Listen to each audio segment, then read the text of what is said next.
politically, the way things are going. Actually, one of the books, my digital film manifesto, in a way, The End of Celluloid, is about this and is available. Okay, thank you very much.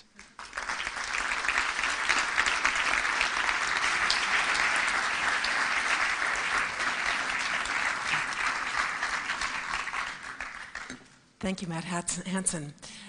How democratic is this process? Even if it's only 500 who are active participants, how do you manage that process? And do you retain some kind of control over the creative output? It's not democratic. I never said it was democratic. I said it was participatory. There's a big difference. I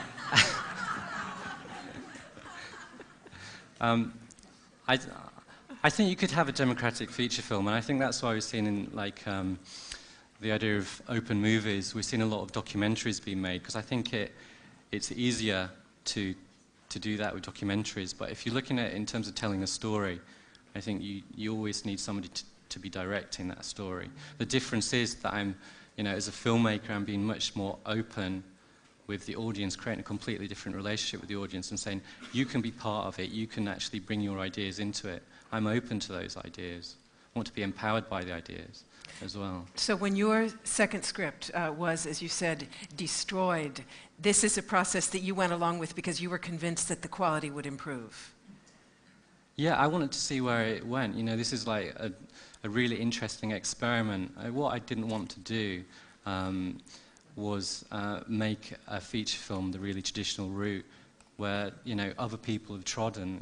I think, you want to kind of innovate in the area, and, if you're going to do that, then you've got to go along that path and see where it takes you, and it might take you a completely different way than what you expect.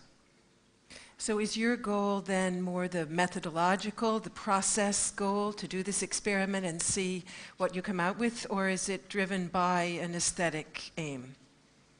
I think if you're familiar with any of my previous work, you'll see that there's a very strong aesthetic going on there. But this is also really quite, highly conceptual. And I wanted to marry those two things together.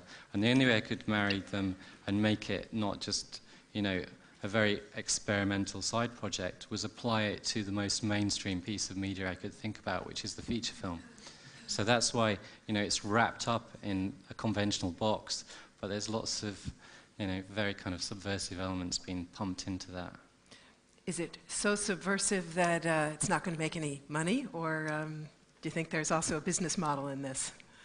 Well, I think, Don touched on it. I think one of the clear challenges with making open source content, particularly with filmmaking, completely different with music, because music, you've got a much lower barrier to entry in terms of capital, whereas with film, you haven't.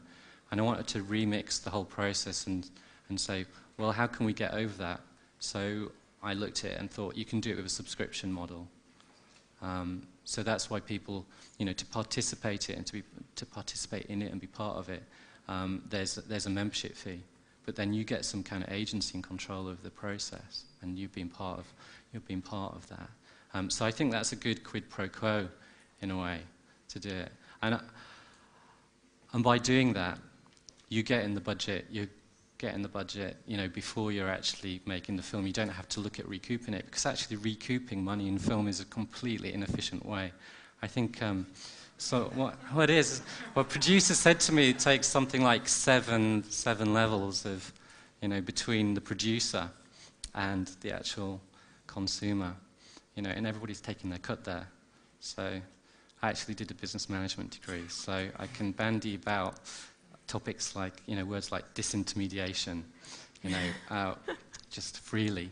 And that's what we're looking at disintermediation and saying, we're looking at trying to get value for money for the audience, but also for the filmmaker, So we're cutting out middlemen, which is another thing. Well, there you hear it. There's the sales pitch. So you can sign up during the break or afterward. Thank you very much, Matt Hanson. Thanks, thank you.